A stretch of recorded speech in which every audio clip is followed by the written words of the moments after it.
अध्याय 8। सूत जी बोले, हे तपोधन, विष्णु और श्री कृष्ण के संवाद को सुन संतुष्ट मन नारद नारायण से पुनः प्रश्न करने लगे। नारद जी बोले, हे प्रभु, जब विष्णु वैकुंठ चले गए तब फिर क्या हुआ, कहिए। आदि पुरुष कृष्ण और हरि शुद्ध का जो संवाद है वह सब प्राणियों को कल्याणकर है। इस प्रकार प्रश्न सुन फिर भगवान बद्री नारायण जगत को आनंद देने वाला बृहद आख्यान कहने लगे। श्री नारायण बोले, तदंतर विष्णु बड़े प्रसन्न होकर वैकुंठ गए और वहां जाकर हे नारद अधिमास को अपने पास ही बसा लिया। अधिमास वैकुंठ में वास पाकर अत्यंत प्रसन्न हुआ और 12 मासों का राजा होकर विष्णु के साथ रहने लगा। 12 मासों में मल मास को श्रेष्ठ बनाकर विष्णु मन से संतुष्ट हुए। हे मुने, अनंतर भक्तों के ऊपर कृपा करने वाले भगवान युधिष्ठिर और द्रौपदी की ओर देखते हुए कृपा करके अर्जुन से यह बोले। श्री कृष्ण बोले, हे राज शार्दुल, हमको मालूम होता है कि तपोवन में आकर आप लोगों ने दुखित होने का कारण पुरुषोत्तम मास का आदर नहीं किया।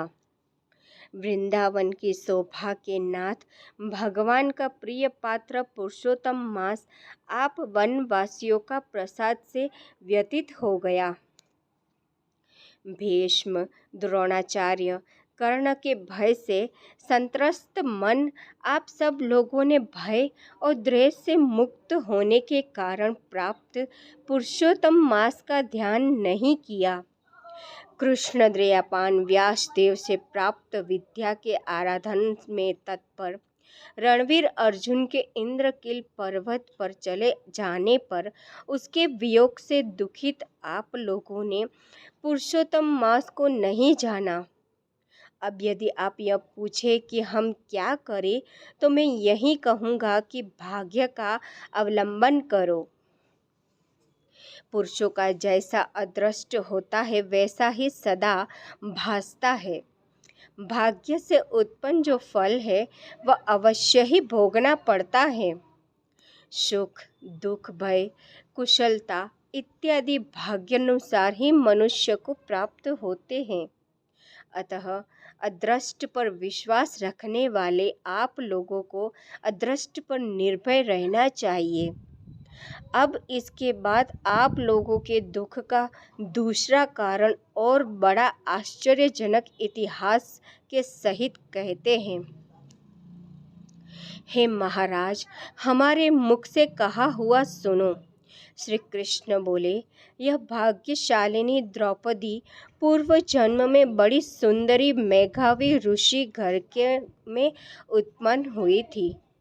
समय व्यतीत होने पर जब वह 10 वर्ष की हुई तब क्रम से रूप और लावण्य से युक्त अति सुंदरी और आकर्षणात्मक नेत्र से शोभायमान हुई।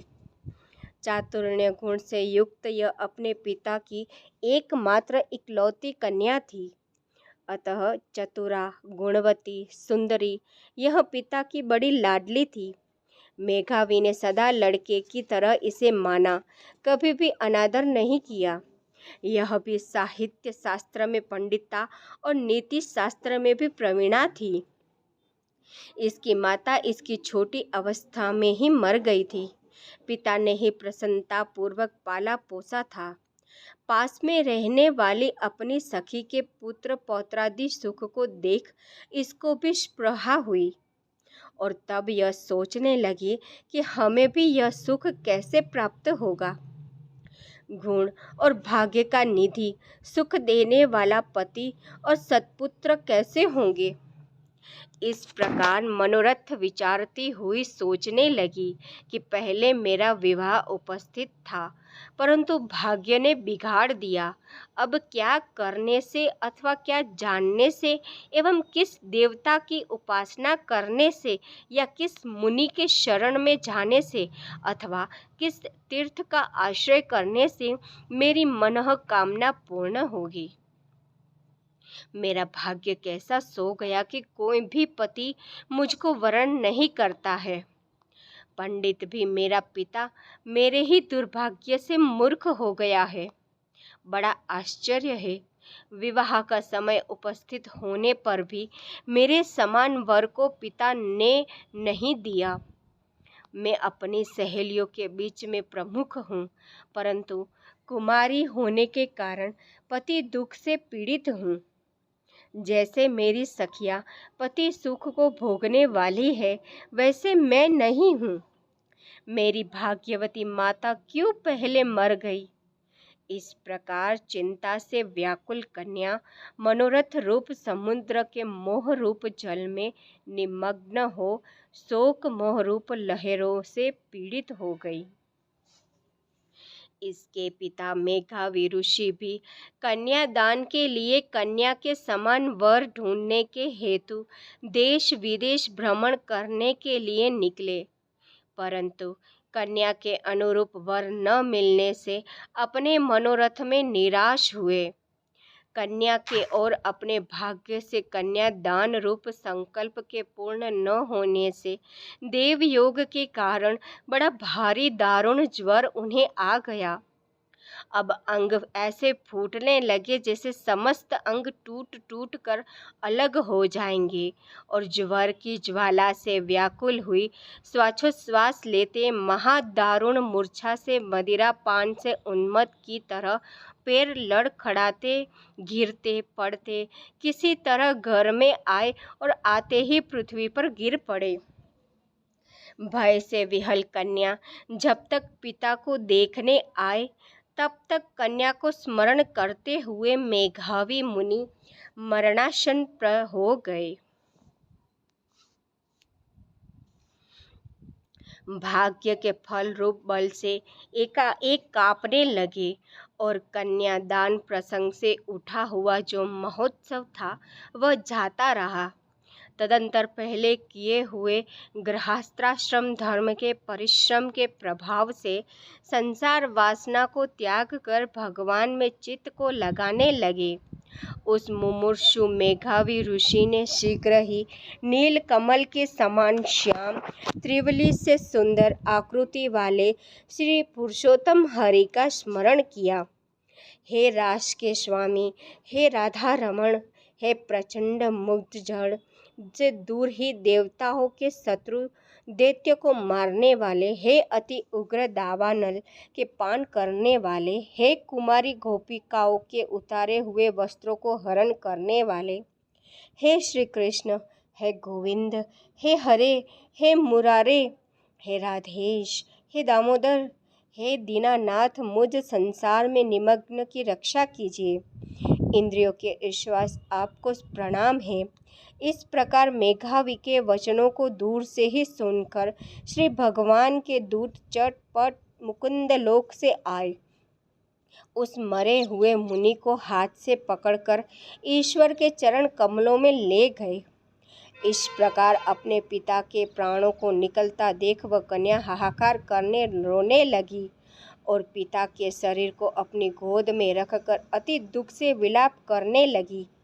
चिल्ह पक्षी की तरह बहुत देर तक विलाप करके अत्यंत दुख से विलय हुई और पिता को जीवित की तरह समझकर बोली। बाबा बोले, हाय हाय हे पिता, हे कृपा सिंधु, हे अपनी कन्या को सुख देने वाले, मुझे आज किसके पास छोड़कर आप वैकुंठ सिंधारे हैं। हे तात, पितृहीन मेरी कौन रक्षा करेगा? आज मेरे भाई बंधु माता आदि कोई भी नहीं है। हे तात, मेरे भोजन वस्त्र की चिंता कौन करेगा?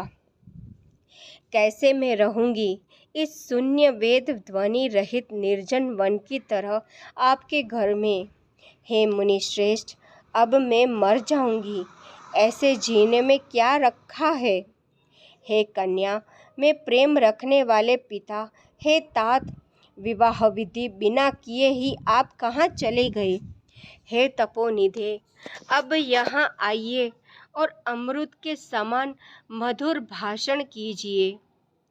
क्यों आप चुप हो गए हैं तात? बहुत देर से आप सोए हुए हैं, अब जागिए। ऐसा कहकर आंसू बहाती हुई घड़ी घड़ी कन्या विलाप करने लगी और पिता के मरने से दुखित हुई आर्ता चिल्ह पक्षी की तरह मुख कंठ से रोने लगी।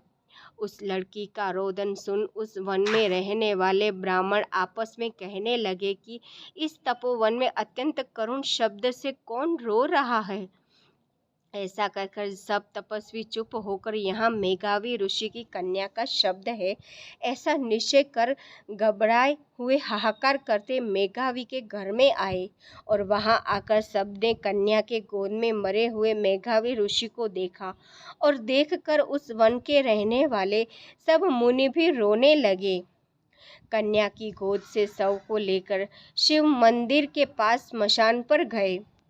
वहां काष्ठ की चिता लगाकर विधि से अंत्येष्टि कर्म कर उसका दाह किया। दाह के अंतर कन्या को समझाकर सब ऋषि अपने अपने आश्रम गए। इधर कन्या भी धैर्य धारण कर यथाशक्ति क्रिया के लिए द्रव्य खर्च किया। इस प्रकार पिता की मरण क्रिया को करके कन्या इसी तपोवन में निवास करने लगी और पिता के मरण रूप दुखाग्नि से जली हुई रंभा की तरह व्यथित होती हुई एवं बछड़े के मर जाने से जैसे गौ चिल्लाती है और खाती नहीं दुर्बल होती है वैसे ही यह बाला भी दुखित हुई। इति श्री ब्रह्म नारदीय पुरुषोत्तम मास महात्म्य अष्टमोऽध्याय संपूर्णम्। हरि शरणम्।